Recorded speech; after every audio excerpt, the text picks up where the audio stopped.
for those clappings. Thanks a lot. That is very encouraging. Okay. First is affinity bias. Now, what do I mean by affinity bias? When you give preference or you look forward, you become comfortable with the person where you share same qualities. Share qualities with you or someone like you. Are you getting my point? When we are going, we always look forward for two things, similarity and familiarity. These two words are there, right? Like two people are meeting, we always say, oh, you're from Lucknow, I'm from Lucknow. Are you getting my point? Oh, you have done MBA, I have done MBA. You are engineer, I'm engineer. And these similar qualities gets attracted, and we may make a decision on the basis of those similarities, and that's called affinity bias. Another is attribution bias, like how you perceive your actions and those of others. For example, there are few people you will always come across. Whatever has done in my life is not because of me. Okay, I will tell you very important thing. Like for example, have you heard people saying, teacher failed me? Teacher ने मुझे fail करा दिया, कर दिया, right? And how many of us say, oh, I could not clear maths. I could not do this better. So if the things happens positively, that is because of me. And if the things are going negatively, then that is because of the others. Okay. So that is called attribution bias. Okay. Just let's try to dwell on these concepts so that we will see how it comes in recruitment. Another is conformity bias. It occurs because we all seek acceptance for others. And that is where, my favorite line comes into the picture. You know what is that? Disease to please. सबसे बड़ा रोग क्या कहेंगे लोग. So this is where, you want acceptance from others. And hence you try to fit in. Please keep yourself on mute mode, please. Okay. So that is how it is. Conformity bias. We need all the time acceptance from others, and we may get fit into that. And let me tell you, this bias is so dangerous. 80 or 90% of our life, we follow this bias.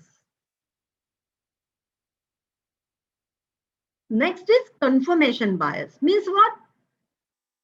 Confirmation bias means you try to get some data, you try to get some examples, you try to get cases which will prove that your point is right instead of getting open about it.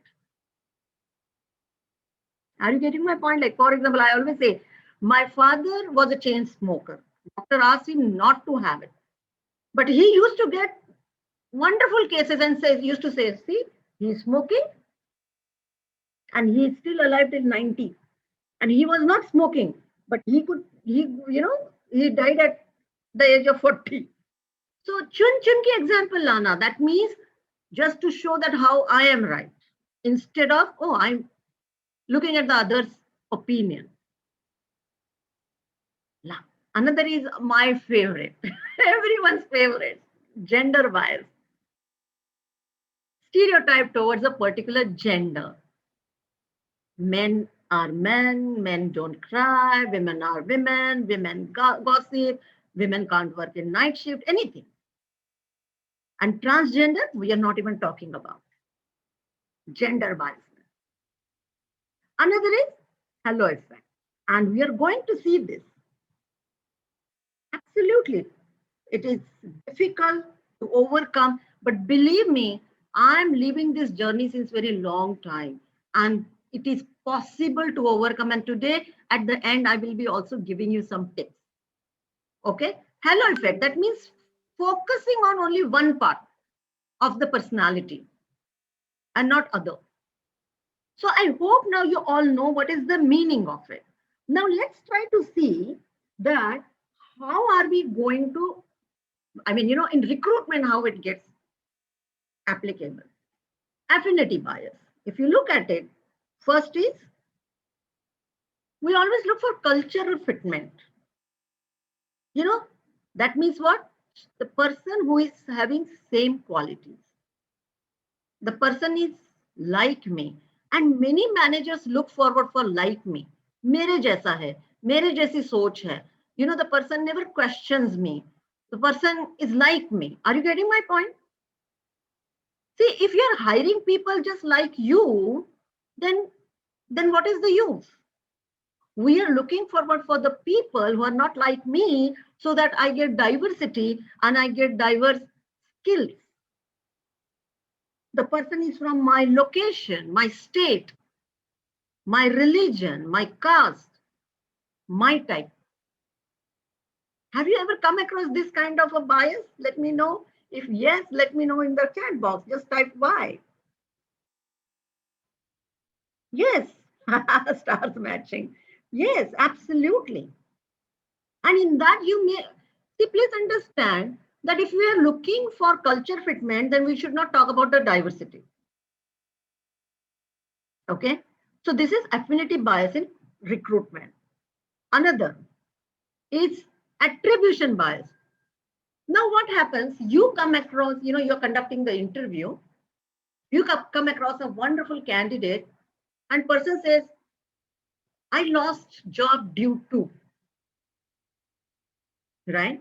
And there is a wonderful story. What is it? My manager was bad. Okay, so first company you left because of that. Another, I lost my job due to the company culture was bad. Okay, great. I lost my job because high level of politics was there. Are you getting my point? Where I am coming from? Sometimes as a recruiter, we may believe in these stories and we may think, oh yes, that person is right. And let me tell you, I know some people will think what rubbish I'm talking, but let me tell you, many people are also using pandemic as a excuse. Yes, many have lost, but many had other challenges and they're using this. Please tell me yes or no. And as a recruiter, can we go on that story? Because, okay, one company politics, another company boss, third company colleagues, that means the challenge is with you. How my organization is going to be different. But it is very difficult to digest the fact. And we recruiters may hire them. Next, it's called conformity bias. What exactly Aarti said at the beginning? Because of boss acceptance. Because of boss acceptance, we may get emotional and we will take few people in our team. Whether you like it or you don't like it, boss kya kahenge? Because we live in a culture where if youngsters ask the question, we don't like. Conformity bias. Getting my point? That is another. Now, confirmation, like for example, if there is a confirmation, people coming from XYZ place don't work hard. Like for example, I will say my city, people coming from Gurgaon don't work hard. And what will they do? They will get entire data and show. You remember? You remember those 4 people were from XYZ city and they did not perform. They left. They were not working. I have seen this. And then what is happening? You are evaluating everyone on your past experiences. Then gender biasness, age, married, night shifts, roles, career break, beauty, person is talking strongly, assertiveness, aggressiveness. We all face a gender biasness. Please let me know. Do you come across this kind of things? If gender biasness you face, Please mention GB.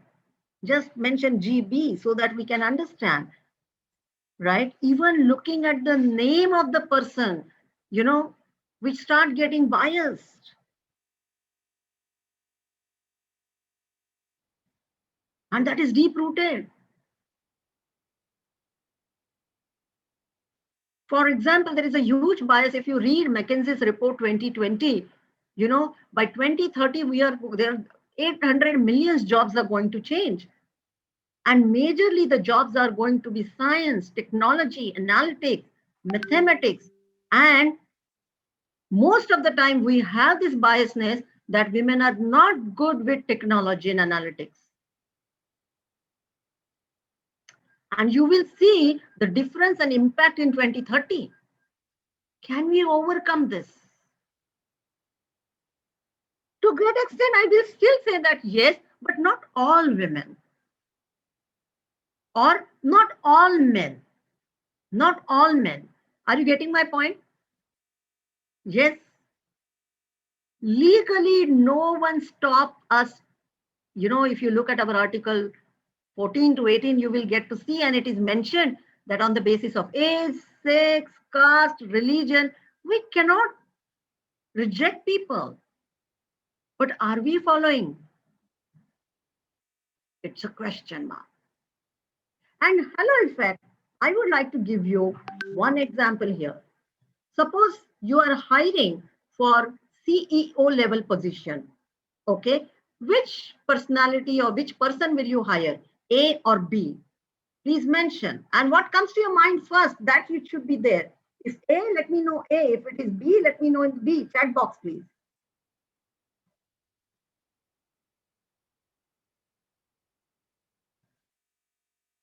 B, B, B, B. Thank you so much for being honest here. Thanks a lot for being honest here. What is happening here? We are getting attracted to only one feature of the personality. And which one is that? Tall, manly, macho. Right, absolutely this is. Right, Anushka. Like, for example, I will say that right now, let me tell you, right now, when you are taking this session, you have taken the charge of your brain. And the topic is unconscious biases, right? Getting my point? And your mind right now is in a manual mode and not in the auto mode. Yes, but just see, will this manual mode every time it will work? And I want to honestly say, telling people right now, when the hiring was happening virtually, yes, especially in your lockdown time, and I met a lot of people, afterwards. I'm telling you, it was shock of our life, and we were like, oh my God, thank God we did not meet these people face to face. Otherwise, we would have lost good candidates. Are you getting my point? Yes. And we go on personality traits. But, for example, there's a very nice book. If you want, please read the book called Don't Hire Best. Don't Hire Best by Abhijit Bhaduri. I'm telling you Indian author because, Indian authors can relate to Indian society very well. From where are we coming from, right? Do read that book. And TED Talks, like for example, Aishwarya Rai applies for the job of call center. Will you hire her? Just a question. She's a Miss Universe. Yes, you will. Everyone will. But do you think what are the qualities required for the call center executive? Is she carrying those qualities? Is looking beautiful is the need of the job? Please tell me. Yeah. So do you think call center people needs what? Please tell me what qualities call center people need. Good communication. Good communication. Okay. What else? She's not graduate. See, I don't know that. Okay. But is graduation required for call center job? That is again another thing we need to look at. Yes or Convincing no? power. Yeah. Convincing power. Convincing power. Let me tell you, people need highest level of patience. Especially people who are working in, voice modulation, empathy, stress management. Neil, you have nailed it. Okay. Very important. And what is happening? We are going only on one trait and not looking at everything. And this is where we go wrong. For example, one person comes to you and his English is low. And he is going to work in admin department where English is not required. But what is kya English bolta hai yaar? English, English, English, English, English. Right? And suppose if you come across one person who doesn't know English very well, right? And you reject. But do you think the job requires English? Just now someone said, right? Graduate, do you think graduation is required for that job? Maybe, may not be required. And please understand, there are so many people who are, you can say physically challenged. There are so many people who are transgenders, gays. There are people who are virtually, not virtually, visually challenged. And we don't even consider them. Why?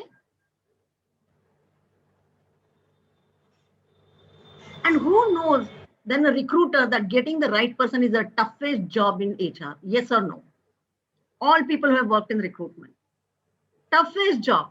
It is not about application. You put it on portal and you get it on Naukri or Monster or anywhere, right? And you need, resources. You need a big talent pool. But what are we doing? Sometimes 50% of Janta we are not utilizing because of gender, because of XYZ things. Why? It's a question we all need to ask to us, ask to our management, ask to everyone. And you know one thing, HR is the